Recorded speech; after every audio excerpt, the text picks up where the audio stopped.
Olá pessoal, tudo bem?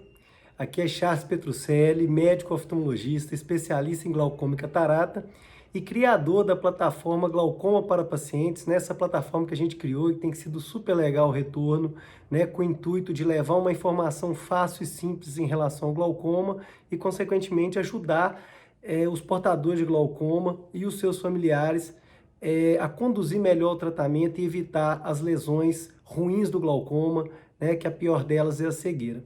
Tá? E hoje a gente está aqui para terminar, né, o nosso curso da parte básica, né, do nosso curso do glaucoma, com a última aula do tema tratamento, que é o tratamento cirúrgico no glaucoma, que também é um tema que eu gosto bastante e que eu acredito que nós vamos ter informações aqui que deve tirar muitas dúvidas dos pacientes e seus familiares. Então agora eu vou passar aqui para os slides para a gente dar continuidade à nossa aula. Então vamos lá, pessoal. Nós estamos aqui com os slides, né, da nossa última aula no tratamento do glaucoma, que é o tratamento cirúrgico no glaucoma. Tá? Nós vamos falar um pouquinho, né, dos procedimentos que são mais realizados no glaucoma, né, para que possa os pacientes entender que cirurgia no glaucoma não é tudo igual, que a gente tem várias técnicas e muitas vezes cada técnica é para uma situação diferente para resolver a questão de baixar a pressão, mas de maneiras diferentes, tá joia? Então aqui eu selecionei esses 5 tópicos, né? A goniotomia, a trabeculotomia, que a gente usa no glaucoma congênito, a trabeculectomia, que é o nosso padrão ouro, que ainda assim é a cirurgia mais utilizada no tratamento do glaucoma, os implantes de dispositivo de drenagem, né? Que são mais conhecidos como os tubos, né? E a cirurgia minimamente invasiva, que talvez seja o futuro, né, da cirurgia do glaucoma e que hoje em dia vem ganhando muito espaço, tá? E, por último, eu coloquei também a cirurgia combinada, a cirurgia de catarata mais glaucoma, porque algumas vezes a cirurgia de catarata também tem a possibilidade de baixar a pressão do olho, tá bom? Então, a primeira cirurgia, né, que na verdade são duas, a goniotomia e a trabeculotomia, né, eu coloquei elas aqui porque elas são cirurgias que a gente usa no glaucoma congênito, ou seja, no glaucoma de recém-nascidos e de crianças que pode ocorrer em crianças até mais ou menos 4 anos de idade, e que essas crianças nascem com a malformação do seio camerular, né, do ângulo, que é daquele local onde drena o líquido do moracoso, aquele líquido, né, que eu já falei para vocês em outras aulas, que regula a pressão do olho. Então, ele tem que ser produzido e escoado na mesma proporção para que não haja uma desregulação desse líquido e, consequentemente, aumentar a pressão. E no glaucoma congênito, a criança com glaucoma, ela nasce com uma alteração do seio camerular, tá? E que gera uma obstrução, e o objetivo da cirurgia é liberar essa obstrução. Então, nós temos 2 técnicas para ela, que são essas duas, né? A primeira, à esquerda, é a goniotomia, através de uma lente de gônio, que é essa lente, né? E através desse instrumento a gente consegue no ângulo e liberar esse ângulo, né? Liberar esses ligamentos pectíneos persistentes e, vamos dizer assim, facilitar a drenagem.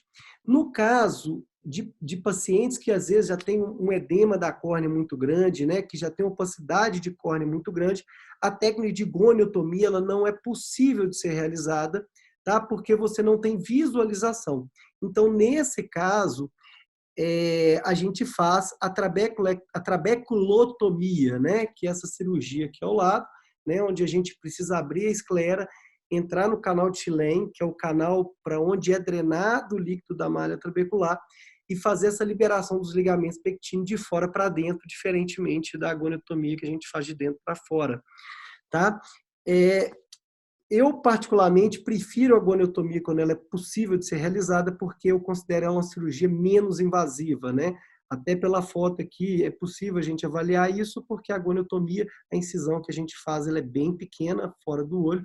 Já na trabeculotomia, a agressão cirúrgica, ela é muito maior, tá bom? Mas, graças a Deus, né, o glaucoma congênito não é algo frequente, né? Então, assim, a gente, graças a Deus, não precisa dispor muito dessas cirurgias, né? Então, não é algo que a gente faz todo dia no nosso cotidiano, mas de vez em quando a gente precisa fazer sim, porque acontece, apesar de não ser frequente, tá bom? Então, a segunda cirurgia que nós vamos falar é da trabeculectomia, né? Ou a TREC, né? Mais conhecida como TREC. Eu coloquei aqui, ela é o nosso padrão ouro. Por quê? Porque apesar de ser uma cirurgia antiga, ela ainda é a cirurgia mais utilizada no glaucoma, tá? Por quê? Porque ela é uma cirurgia onde a gente consegue modular melhor a pressão. Modular no seguinte sentido: eu consigo, durante a cirurgia, pegar, às vezes, um paciente que tem lá 40 de pressão e jogar a pressão dele a zero. Por quê? Porque eu consigo fazer um canal entre o meio interno do olho, a cama anterior, e o meio externo, né, que seria a região subconjuntival, que é onde a gente quer que esse líquido drene, né, e, consequentemente, a pressão interna do olho fique mais baixa. Seria como se a gente fosse fazer um novo ralo, né, um novo reservatório para o líquido do olho, e não só o reservatório, né, e o ralo convencional, que seria a malha trabecular, né, e o canal de Tilem, e a drenagem natural do humor acuoso. Tá bom? Então, aqui a gente tem uma foto, né, esquemática mostrando como que é feita a cirurgia. A gente abre um canalzinho aqui pela esclera, que vai ter contato entre a esclera e a região interna do olho, a cama anterior, ou seja, o líquido ele tende a passar por aqui. A gente sutura depois esse flap que a gente cria, mas de tal forma que ele não feche 100%, né, para que possa drenar um pouco, tá?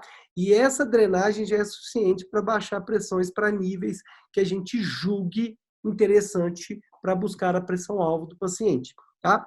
É claro que nem sempre a gente consegue a pressão que a gente quer, né? Por isso até que o pós-operatório da cirurgia de glaucoma, da TREC, né, da trabeculectomia, ela é prolongada, porque muitas vezes a gente precisa soltar alguns pontos para aumentar essa drenagem, em alguns casos a gente precisa fazer massagem nessa bolha para ela voltar a ficar funcionante e drenar melhor, né? Então eu até brinco que, além da questão da cirurgia da trabeculectomia ser uma cirurgia invasiva, né, com agressão grande ao olho, ela é uma cirurgia enjoada para o paciente, porque o pós-operatório é demorado, as visitas ao consultório do oftalmologista, principalmente, né, nas primeiras semanas, às vezes é mais de uma vez por semana, tá? Para a gente conseguir, ao longo aí, muitas vezes tem pós-operatório que a gente fica aí 3, 4 meses para dar alta para o paciente, para conseguir um resultado satisfatório, né? Então, assim, apesar de ser uma cirurgia agressiva, né, uma cirurgia grande, uma cirurgia com pós-operatório chato, uma cirurgia com riscos, ela é a que a gente consegue modular melhor ainda, né, a pressão no glaucoma, né? Então, consequentemente, ela ainda é o padrão ouro, tá? E ela, quando ela é muito bem acompanhada no pós-operatório, ela costuma ter muito bom resultado, tá? Então, assim, aqueles pacientes que fizeram tratamento com colírio, né, às vezes mais de um colírio, com terapia máxima, alguns ainda com laser, e a pressão ainda não chegou ao ponto da pressão-alvo, e esse paciente continua evoluindo com risco de perder a visão durante a vida, a gente pensa em sim fazer esse tipo de cirurgia, tá? E, igual eu falei, uma cirurgia com todos esses lados, né, difícil, né, por ser uma cirurgia agressiva, né, por ser uma cirurgia com pós-operatório demorado, enjoado, a gente consegue, na grande maioria das vezes, ter bom resultado. Tá bom? Então, agora nós vamos para os implantes de dispositivo de drenagem, né, que são os famosos tubos. Tá? É uma cirurgia que a gente faz frequente no glaucoma? Não. Inclusive, né, nos últimos anos, a gente tem diminuído o número, né, de cirurgias de tubo, principalmente, né, com a chegada da ciclofotocoagulação micropulsada, tá? E com os novos lasers também que a gente tem no mercado. Então, a gente tem conseguido evitar que o paciente evolua para um tubo. Por que ele evoluir para um tubo seria ruim, tá? Porque normalmente a gente faz um tubo, ou fazia um tubo, né, no passado recente, quando o paciente já tinha feito uma trabeculectomia, que é a cirurgia padrão ouro, que eu falei no slide anterior, e mesmo assim, após um acompanhamento bem feito, soltura de pontos, as massagens devidas, muitas vezes precisando fazer agulhamento, que seria uma intervenção cirúrgica para fazer com que a bolha da cirurgia da trabeculectomia volte a funcionar e volte a baixar a pressão. Esse paciente voltava a ter a pressão alta, né? Então a gente ficava naquela situação, fazer uma outra trabeculectomia ou fazer um tubo, né? Normalmente a gente partia para um tubo nesses casos, né? Qual que é o objetivo do tubo? É gerar um meio de comunicação interna e subconjuntival do olho, tá? Para que o líquido passe através desse tubo e seja drenado na parte subconjuntival posterior do olho. Né? Então, seria como também, assim como a trabeculectomia, criar um novo ralo para o olho, já que o ralo dele, natural, né, a malha trabecular dele, 360 graus, não está sendo suficiente para manter a pressão numa pressão-alvo, que é o que a gente gostaria que o paciente tivesse para não ter evolução da doença. Então, aqui a gente tem uma foto de um tubo, tá? Você vê que ele é grande, né? Ele é colocado entre os músculos do olho e ele muitas vezes incomoda o paciente, sim, né? Ele, querendo ou não, é um corpo estranho, tá? Existem situações onde o paciente fica muito bem com ele, a pressão consegue ficar controlada durante um bom tempo, sim. Agora, muitas vezes isso não ocorre, não é só pelo fato do tubo, né? Porque geralmente o tubo já é usado em pacientes com casos ruins, com casos de difícil controle, né? Então, por mais que o tubo ele possa ter uma boa indicação nesses casos, normalmente os resultados não são tão bons quanto são com a trabeculectomia nos casos virgem de tratamento, tá? Porque ele geralmente já é usado em situações mais críticas, tá bom? Aqui à direita a gente tem uma foto de um paciente com um tubo, né? O tubo aqui na cama anterior, o líquido teoricamente entra por aqui e vai ser drenado lá para trás, né? Vendo nesse desenho esquemático, ele entra aqui e vai ser drenado aqui atrás, mantendo a regulação entre o meio interno do olho e o meio externo, né? Em alguns tubos através de uma válvula. Bom? Então, vamos para o próximo tipo de cirurgia, né? Essa aqui são as cirurgias minimamente invasivas, ou as MIGs, né? Eu gosto muito desse tema, é um tema que eu acho fascinante, né? Porque são temas novos, todo dia aparece um MIGs novo, né? A gente considera o MIGs todas aquelas cirurgias novas, né? Que são pouco invasivas ao olho, né? Porque, como eu falei, o padrão ouro, a trabeculectomia, ela é muito invasiva ao olho. Então, hoje, a gente tem vários tipos de MIGs no mercado, né? Aqui nesse desenho esquemático aqui, eu coloquei alguns deles, tá? E todos eles têm o objetivo em comum de quê? De baixar a pressão do olho, né? Então, eu até brinco, o pessoal pergunta, não, doutor, mas quando a gente vai colocar esse assunto para o paciente, mas eu quero o melhor, né? Então, assim, eu até brinco que quando a gente tem várias opções para um mesmo tipo de cirurgia, é porque não existe consenso entre eles ainda, né? Então, assim, os estudos mostram que todos eles têm o seu lado bom, né? E tem também alguns as suas complicações, o seu lado ruim, né? E ele tem uma desvantagem em relação à trabeculectomia, é que esses dispositivos, eles não têm a mesma capacidade que a trabeculectomia tem, ou seja, a TREC tem, que o nosso padrão ouro tem, de baixar a pressão. Eles baixam menos a pressão, tá? Então, mas em compensação também, eles têm um índice de complicações perioperatória, pós-operatória, muito menor, né? Então, a tendência é que as cirurgias minimamente invasivas tenham vindo para ficar, né? E eu acredito que cada vez que passa, elas vão melhorar a qualidade delas e futuramente eu acredito que nós vamos ter cirurgias minimamente invasivas com resultados que consigam baixar muito bem a pressão com o mínimo de complicação possível para o paciente e tranquilidade para o cirurgião, né, e para o médico glaucomatólogo. Tá bom? E por último, eu vou falar também de cirurgia combinada, de catarata e glaucoma. Aí você pode me perguntar, uai, doutor Charles, mas a cirurgia de catarata num tratamento de glaucoma? Sim. Né? Muitas vezes, a própria cirurgia de catarata ela pode abaixar a pressão do olho. Por quê? Porque muitas vezes o cristalino ele cresce, anterioriza a íris, e ele pode estreitar o seio camerular, estreitar a malha trabecular, que é aquele local onde você drena o líquido, né? O moracoso. Tá? Então eu gosto dessa foto aqui, que essa foto mostra o cristalino aqui na posição dele, bonitinho, com o ângulo aberto.